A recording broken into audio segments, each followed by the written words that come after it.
இன்னைக்கு வீடியோவில் ராம்நவமி செலிப்ரேட் பண்ணுறதுக்கான கரெக்ட் டைம் பற்றி தான் சொல்ல போகிறேன். நமக்கு நவமி எப்போ ஸ்டார்ட் ஆகுதுன்னா சைத்திர மாதத்தில் வர சுக்லபக்ஷ நவமி திதியில் தான். இது March 26 Thursday morning 11:49 AM start ஆகுது.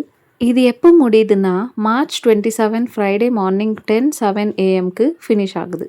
இப்போ நமக்கு Thursday செலிப்ரேட் பண்ணணுமா இல்லை ஃப்ரைடே செலிப்ரேட் பண்ணணுமான்றது தான் நிறைய பேருக்கு இருக்கிற கன்ஃபியூஷன். இன்றைக்கி வீடியோவில் இந்த 2 டேஸ் பற்றியும் ஃபுல் இன்ஃபர்மேஷன் தரப்போகிறேன். சில இடத்துல Thursday செலிப்ரேட் பண்ணுவாங்க. ரீசன் என்னென்னா ராமர் பிறந்த திதியை கணக்கில் எடுத்துப்பாங்க. ராமர் பிறந்த முகூர்த்தம் வந்து Thursday மார்னிங் 11:13 AM இருந்து ஆஃப்டர்நூன் 1:41 PM வரைக்கும் இருக்கும். அதனால நிறைய கோவில்லையும் வீட்லையும் Thursday செலிப்ரேட் பண்ணுவாங்க. ஆனால் ஃப்ரைடே ஏன் செலிப்ரேட் பண்ணணுங்கிறத பற்றி இப்போ சொல்கிறேன்.